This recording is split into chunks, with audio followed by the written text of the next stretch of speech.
This is one of the most amazing passages in the Bible because it's so applicable to all of us as we come to this day of our year, this day in the on our yearly calendar, this day that we call Good Friday, the day that we celebrate or commemorate really the fact that Jesus died. And I want to make a postulate early on this morning by saying that Jesus' death is also your death. And as we go along, I will explain what I mean. Jesus' death is also your death. The reality of death is that death comes to us all. I'm talking about physical death, not spiritual death. The question is, how will we die?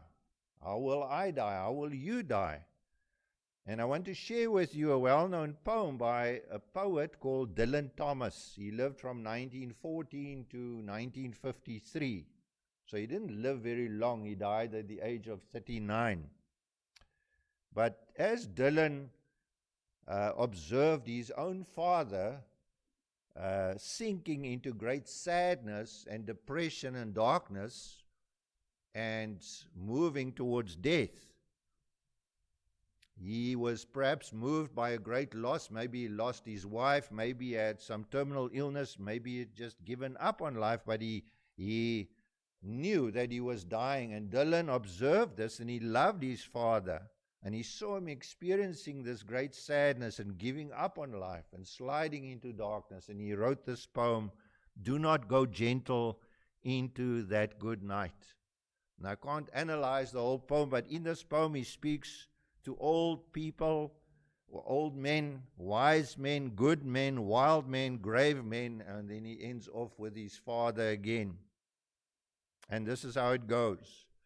Do not go gentle into that good night. Old age should burn and rave at close of day. Rage, rage against the dying of the light. The wise men at the end know dark is right, because their words had forked no lightning they. Do not go gentle into that good night. Good men, the last wave by, crying how bright their frail deeds might have danced in a green bay. Rage, rage against the dying of the light. Wild men who fought, who caught and sang the sun in flight and learned too late they grieved it on its way. Do not go gently into that good night.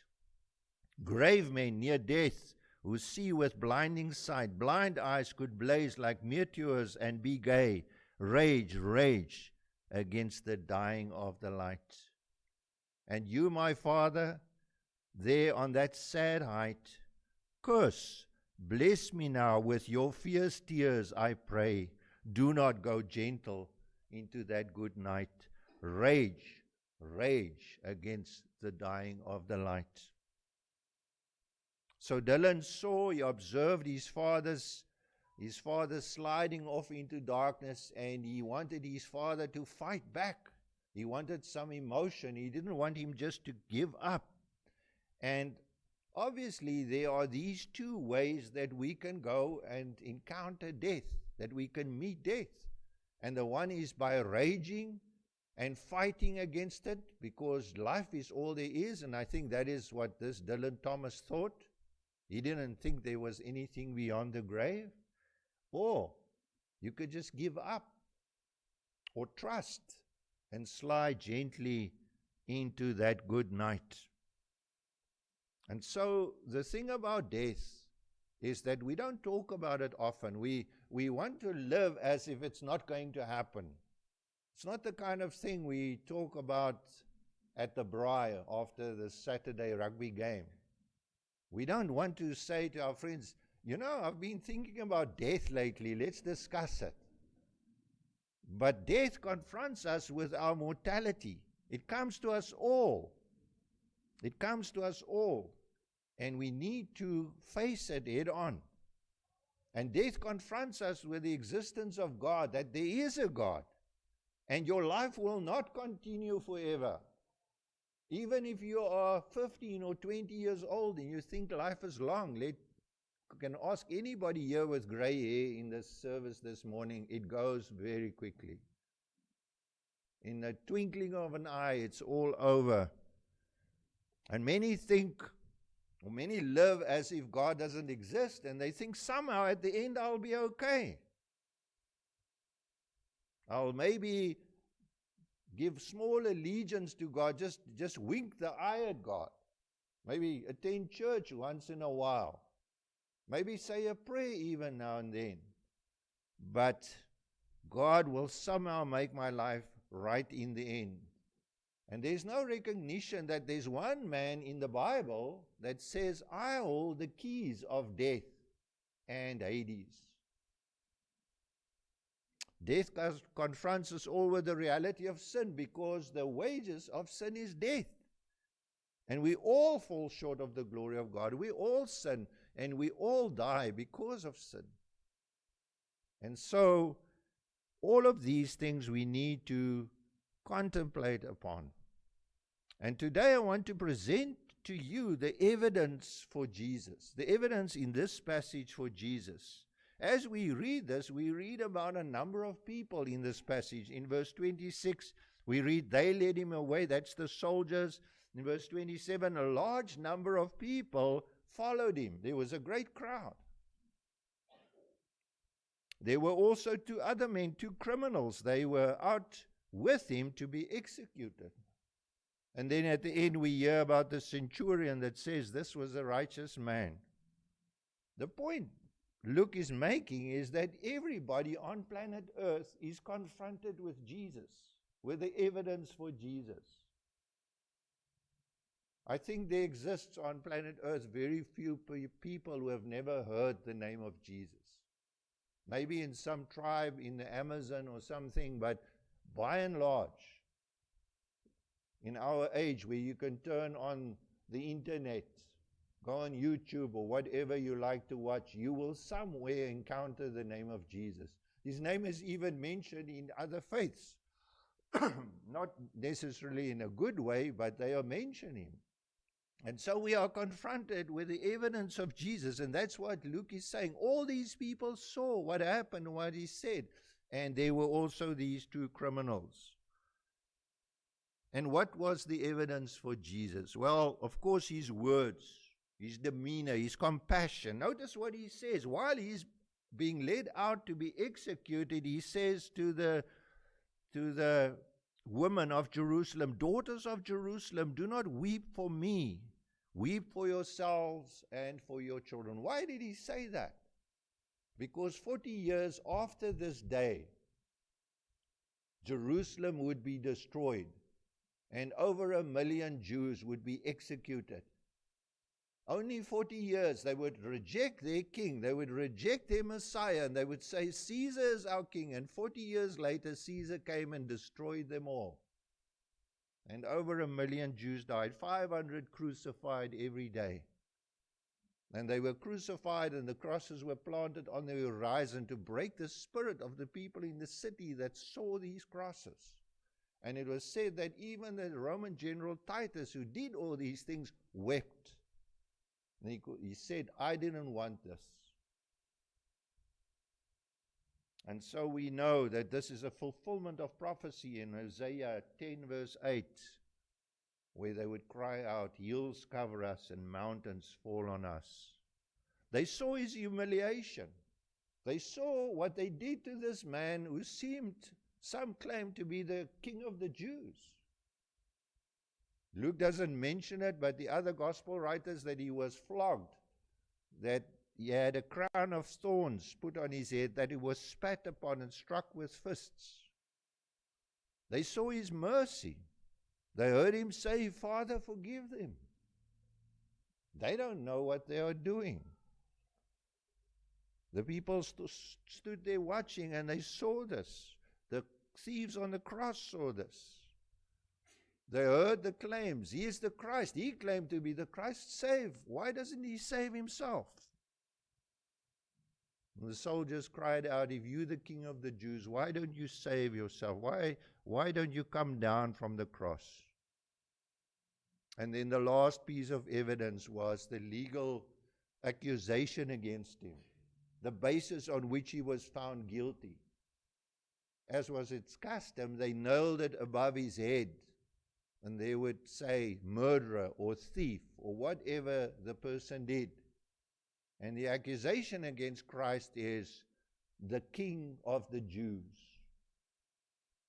And we know that they wanted it changed. The Jewish council wanted that to be changed. They wanted Pilate to write, he said he was the King of the Jews. But Pilate said, no.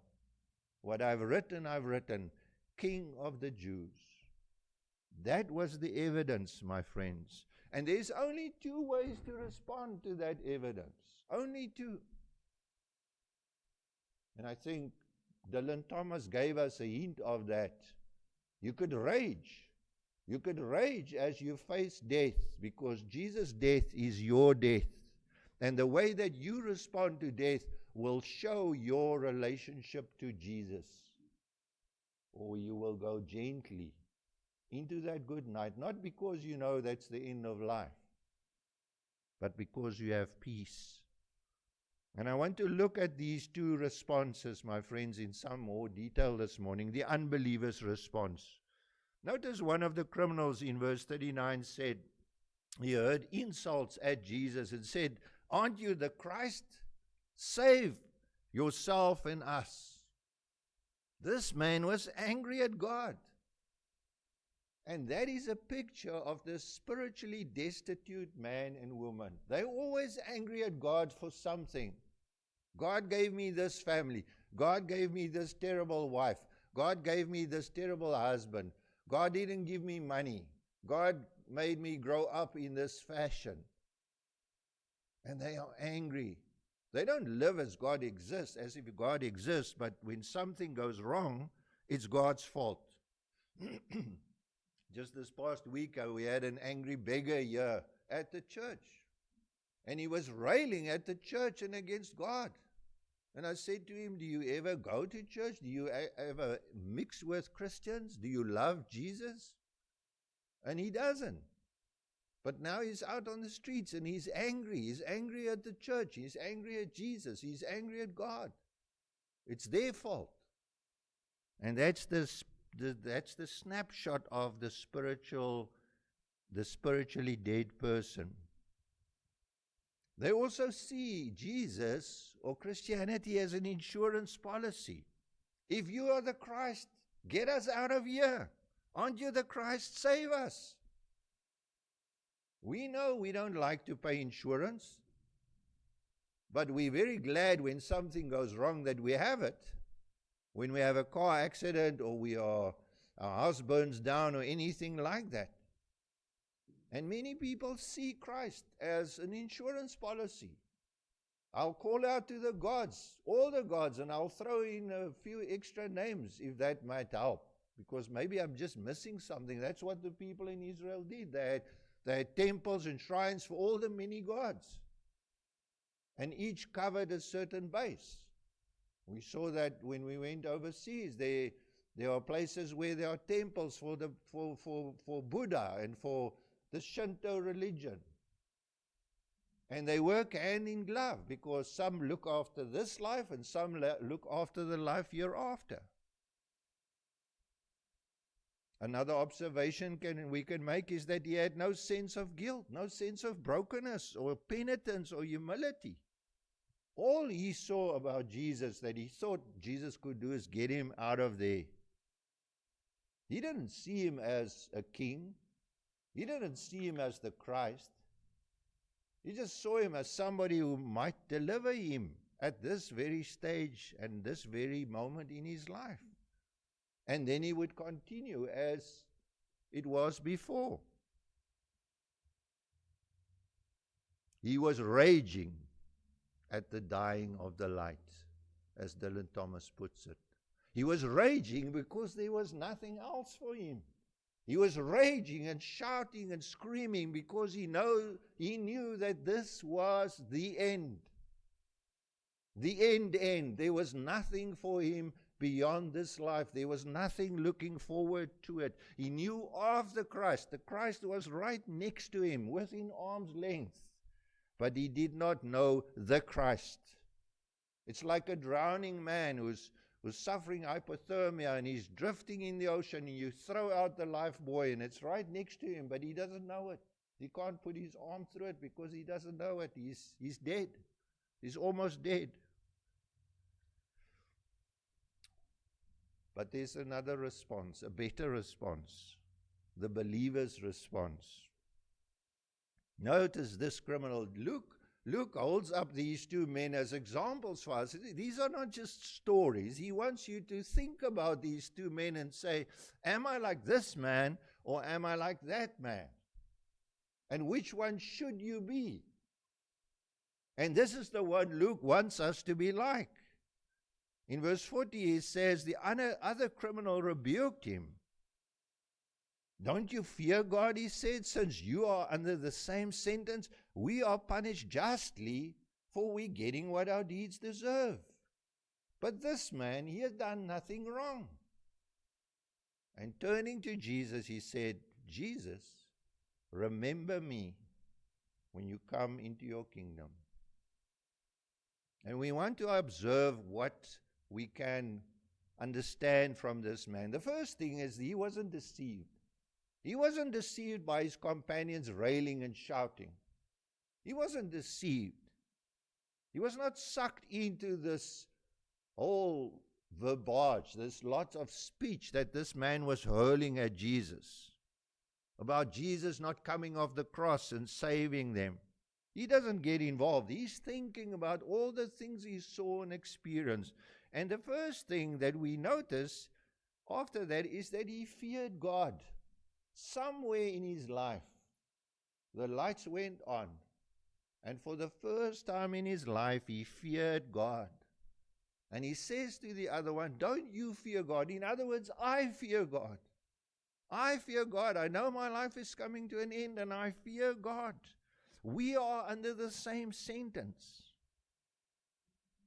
He realized that he was in the presence of God. He was going to die soon. His life was at an end and he would stand before Almighty God, and his life was not right with God and he feared for his life. And my friends, that is a necessary step in your salvation. And that's what we want to hear in our membership interviews. We want to hear about that fear of God. We want to hear not of your intellectual ability to see that this was the answer, but the fact that you feared God, that you knew that you were in trouble with God. The third thing, that you admit your guilt. We are getting what our deeds deserve. The criminal understood that he was getting what he deserved. He had done something wrong. He had no desire to try and fool anybody anymore. He was hanging naked on the cross, maybe just something to cover his groin, but for the rest he was flayed open before the eyes of the world and before the eyes of God, and he had nothing to hide. Everybody that stood there could read the sign above his head that he was a criminal that deserved to die. We don't have those signs above our heads, which is a good thing, because then we wouldn't speak to each other. If we could see really what people are up to, if you could see what I'm up to, and you know the thoughts that we think. If we had a TV screen on our head, and if you look at somebody, you think, you fool, and it says on the screen, you fool, and they could read exactly what you think. Can you imagine? But this thief, this criminal, understood that. He also understood that he deserved punishment. He said, we are punished justly. That is the real test of humility before God. You know, every unbeliever doesn't think he deserves punishment, because he thinks, I'm not as bad as Hitler. I'm not as bad as the man next door. He beats his wife. I haven't beaten my wife, so I must be better. I don't get drunk on a Friday. And so we have all these tests that we make for ourselves, but we don't understand that the test is not how we compare to our neighbor, but how do we compare to God? Job understood this. And I love this when he, at the end of his life, well, he thought it was the end anyway, he was suffering immensely. And he thought he was going to die.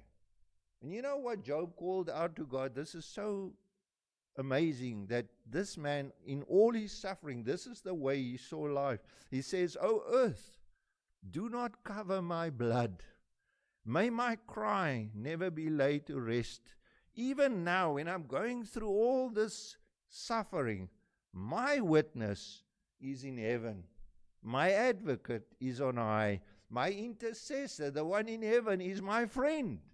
And as my eyes pour out tears to God on behalf of a man, he pleads with God as a man pleads for his friend." Job says there's somebody in heaven who's his advocate that's pleading for him, for Job as he is suffering, crying, pouring out his pleas before God. And there's another thing that we notice is that this thief, he acknowledged Jesus' righteousness. He said this man had done nothing wrong.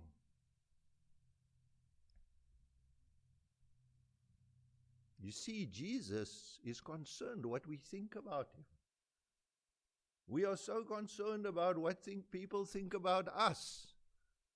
Whatever it is, whether we are clever, whether we are physically attractive, whether we are wealthy, whatever, it's the thing that makes you happy when people think that about you.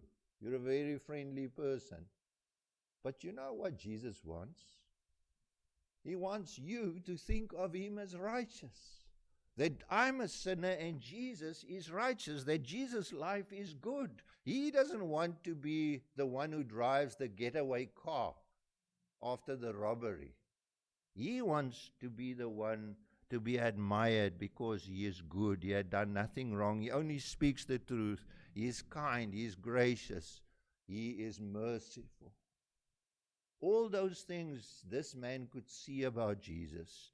And you know what he did further? He acknowledged Jesus as a king. A remarkable thing, because they were all three dying. And Jesus was hanging in the middle, and it looks like he died, from all accounts, that he died first.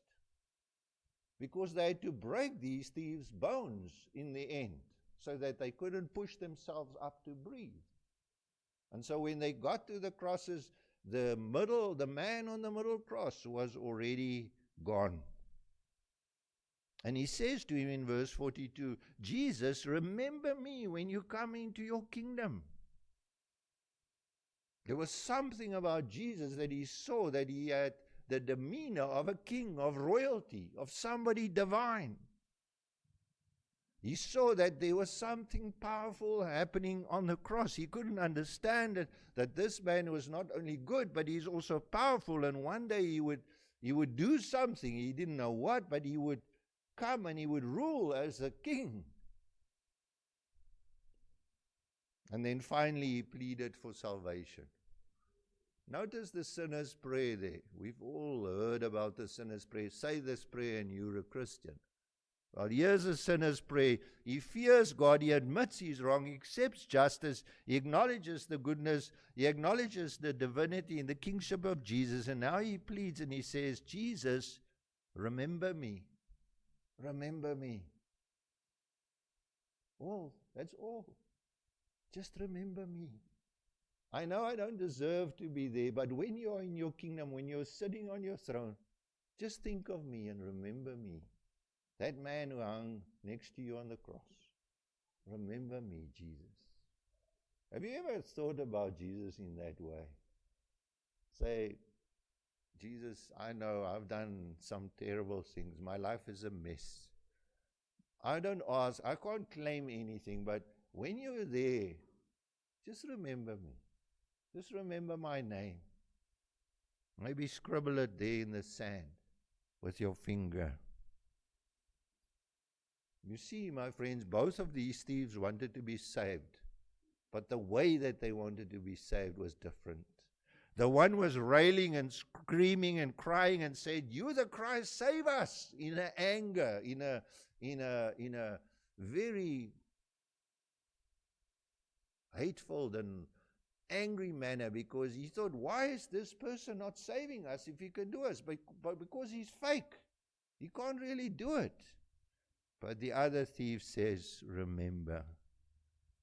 So there's this qualitative difference between save me and save me, the way that you say it. And here's the good thing, my friends, there's a promise.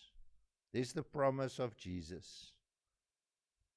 Towards the first thief, just silence. Absolute silence, not a word, not a look, nothing. Not recognition of what he said, not even a pitying glance, just silence. But you know what he said to the penitent thief? I tell you the truth, or amen, amen, I say unto you, today, this day, you will be with me in paradise. And I want to say to you as you're sitting here this morning, if you're not sure, my friend, today is the day of salvation. Today you can be in paradise with Jesus. Today you can get your passport to the heavenly city. It says their passport. You can get it today. So that when you die, when the day of your last day on earth arrives, you will go gently into that good night, because you will know where you will be going will be better than where you are now. Today, you will be with me in paradise. In Hebrews chapter 12, it says, your names are written in heaven. In the heavenly Jerusalem, the city of God, Mount Zion. Your names are written in the Lamb's book of life already. And that can be true for you today. In Hebrews 3 and 4, today is the day of salvation.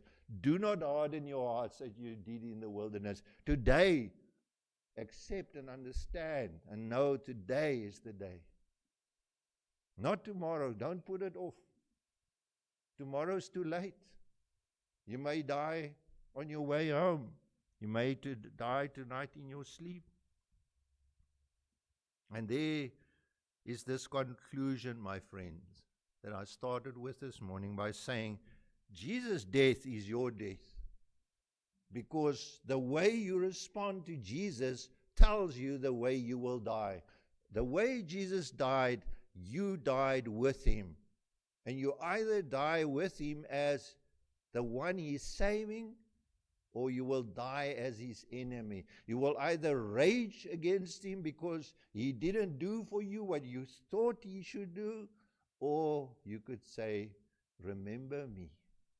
Your death is intimately entwined into the death of Jesus. Jesus' death is your salvation, or it's your condemnation. That's the only two options. And we see this by raging, the one person raging at the dying of the light, and the other person going gently in that good night. Think about these things, my friends, today. Amen.